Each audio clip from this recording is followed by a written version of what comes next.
नमस्कार। जय माता दी, जय महादेव, हर हर महादेव, जय शिव शम्भो, जय पशुपतिनाथ। आजको यो भिडियोमा मैले विशेष रूपमा अहिले एकदमै धेरै पाथिभरा माताको दर्शन गर्न जाने चलन चलिरहेको छ। त्यो विषयलाई ध्यान दिएर तपाईँहरूलाई म एउटा कुरा विशिष्ट कुरा भन्न गइरहेको छु। म आफै पनि त्यो ठाउँमा गएर ध्यान तपस्या गरेको मान्छे हुँ। माताको आशीर्वाद लिन, माताको कृपा लिन मलाई एकदमै धेरै धेरै तीर्थहरूमध्येमा पाथिभरा माता एकदमै धेरै जान मनपर्छ। मेरो हृदयले नै जाउँ जाउँ भन्छ र मलाई त्यो ठाउँमा एकदमै धेरै ठुलो आस्था पनि छ। तर त्यो ठाउँमा अहिले धेरै मान्छेहरू जाँदाखेरि कतिपय कुराहरू उनीहरूले गल्ती पनि गर्न सके हुन सक्छन् भन्ने विषयले चाहिँ त्यो गल्ती नहोस् भन्नको लागि चाहिँ मैले यो सानो भिडियोबाट केही कुराहरू भन्न गइरहेको छु। पहिलो कुरो त पाथिभरा माताको उत्पत्ति कसरी भयो भन्ने कुरा बुझ्नु आवश्यक छ त्यहाँ। त्यति पर मान्छेको बस्तीदेखि त्यति टाढा त्यति पर्वतमा त्यो ठाउँमा कसरी उत्पत्ति भयो भन्दाखेरि किंवदन्ती अनुसारको एउटा कथा छ। तर वास्तविक उत्पत्ति हुनुको कारण भनेको चाहिँ पञ्चकन्या कालिका माता पाथिभरा भगवती हो। त्यहाँनेरि काली माताको मन्दिर हो त्यो। अब मुखुमलुङ पनि भन्छन्। अब बेग्ला-बेग्लै मान्छेहरूले बेग्ला-बेग्लै तरिकाले पूजा-आजा गर्छन्। त्यो चाहिँ किन त्यसरी सम्भव हो भन्दाखेरि परापूर्व कालमा माता भगवती जगत जननी पार्वती माताले त्यो ठाउँमा आएर तपस्या गरेको।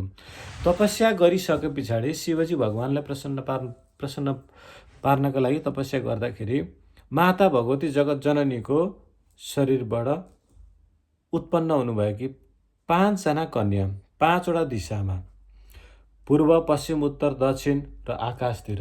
दक्षिणमा धरती माता हुनुहुन्थ्यो। हो यसरी 5 वटा भागमा रक्षार्थ माता भगवती जगत जननीको काली स्वरूपमा, आदि काली स्वरूपमा उत्पन्न हुनुभयो र माता जगत जननी पार्वतीलाई आफ्नो यसरी काखमा यसरी राखेर बस्नुभयो। माता जगत जननीको त्यो विकराल त्यो विश्व स्वरूपलाई देखिसके पछाडि संसारका सम्पूर्ण देवी देवताहरू, यक्ष गन्धर्व किन्नर नाग नगिनीहरू, सिमे भूमेहरू, देवी देवताहरू, कुलथानीहरू, पितृथानीहरू सम्पूर्ण मसानदेखि लिएर भूत प्रेत पिशाचदेखि लिएर सम्पूर्णले त्यस ठाउँमा आएर बेग्ला बेग्लै स्वरूपमा, कोही पात भएर बसे, कोही पतिङ्गर भएर बसे, कोही सानो चराचुरुङ्गी भएर बसे, कोही कीटपतङ्ग भएर बसे, बेग्ला बेग्लै स्वरूपमा बेग्ला बेग्लै रूप लिएर धारण गरेर बेग्ला बेग्लै वृक्ष भएर बेग्ला बेग्लै फलफुलको रुख भएर, बोट बिरुवा भएर, ढुङ्गा भएर, शिला भएर, पत्थर भएर त्यहाँनेरि वास गरेर बसे। कालान्तरमा तपस्या पुरा भएपछि महादेव भगवान प्रकट भएर आइसके पछाडि माता पार्वतीसँग जान हुँदाखेरि अब माता पार्वती, अब जगत जननी पञ्चकन्या कालिका माताले त्यहीँ वास गर्नु, संसारभरिकी माता भएर बस्नु भनेर जगत जननी पार्वती माताले आशीर्वाद र आदेश दिएको हुनाले गर्दाखेरि पाथिभरा पञ्चकन्या कालिका माता विश्व स्वरूपिणी, विश्व जगत माता भएर सन्तानेश्वर महादेवसँग बस्नुभयो। त्यसकारणले गर्दाखेरि सम्पूर्ण देवी देवताहरूको वासस्थान त्यहाँ छ। आकाशका 33 कोटी देवी देवताहरू, धरतीका नाग नगिनीहरू, सिमे भूमेहरू सम्पूर्णहरूको त्यस ठाउँमा वास छ। त्यसकारणले गर्दाखेरि जुनसुकै सम्प्रदायको जुनसुकै तपाईँ किराँत भए पनि, तपाईँ लिम्बू भए पनि, क्षेत्री भए पनि, तामाङ भए पनि, बाहुन भए पनि तपाईँले आफ्नो त्यहाँ गएर कुल देवतालाई, इष्ट देवताको तपाईँले त्यहाँ गएर दर्शन गर्न सक्नुहुन्छ, पूजा गर्न सक्नुहुन्छ।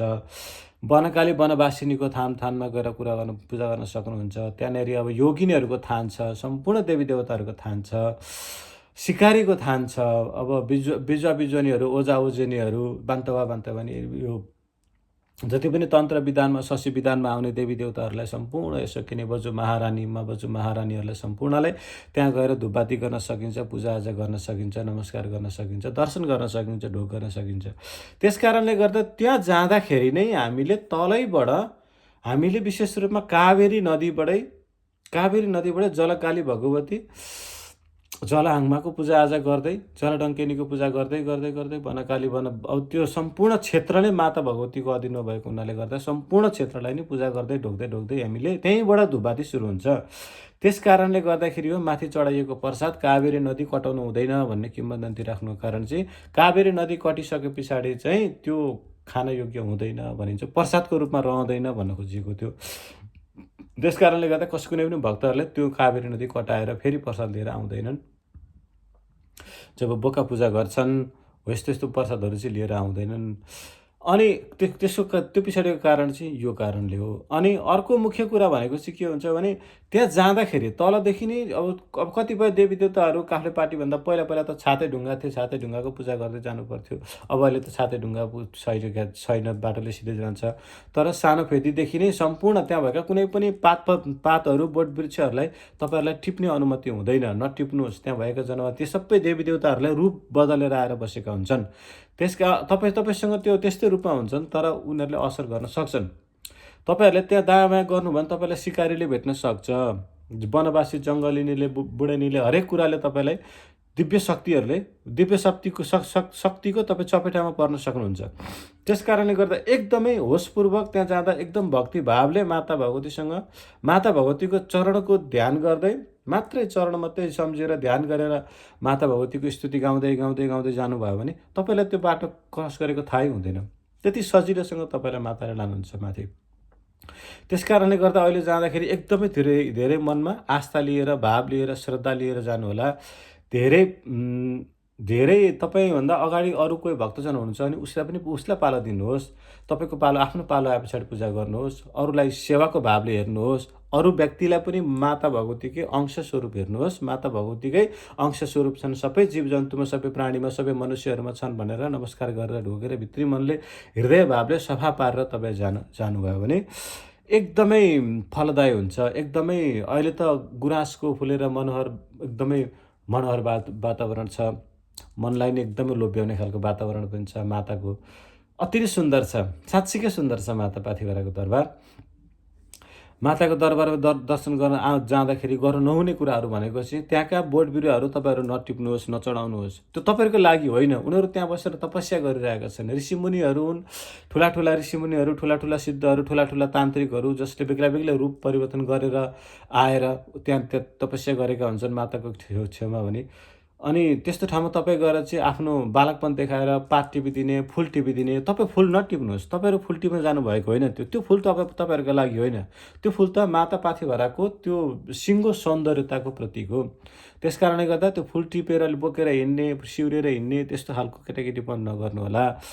अनि त्यहाँ कति केवलकार बनाउने भन्नेले धेरै बोट बिरुवाहरू काटेको देखेँ। त्यसो नगर्नुहोस्। त्यो तपाईँहरूको अधिकारको कुरा होइन। त्यो तपाईँहरूले बनाएको बोट बिरुवा होइनन् ती। त्यस कारणले गर्दा काटेर नष्ट नगर्नुहोस्। त्यो बोट बिरुवा पनि होइनन् ती भनेको दिव्यता हुन्। ती भनेका चाहिँ तपस्वीहरू हुन्। तपाईँलाई कसैले तपाईँको घर गाउँमा आएका होइनन् तिनीहरू। उनीहरू त तपाईँहरूको घर गाउँभन्दा धेरै टाढा माथि बसेका हुन्। त्यहाँ गएर तपाईँले काट्ने अधिकार छैन। एउटा बोट ठुलो हुनलाई 10औँ वर्ष लाग्छ, 20औँ वर्ष लाग्छ, अनि तपाईँ केटाकेटीपन देखाएर गएर काटिदिनुहुन्छ। त्यो राम्रो कुरा होइन। त्यसरी बोट बिरुवाहरू नकाटिदिनु होला। सम्पूर्णलाई नमस्कार। विकास भन्ने कुरो अरू बाटोबाट पनि गर्न सकिन्छ। बोट बिरुवा काट्ने काम पटक्कै पनि राम्रो होइन।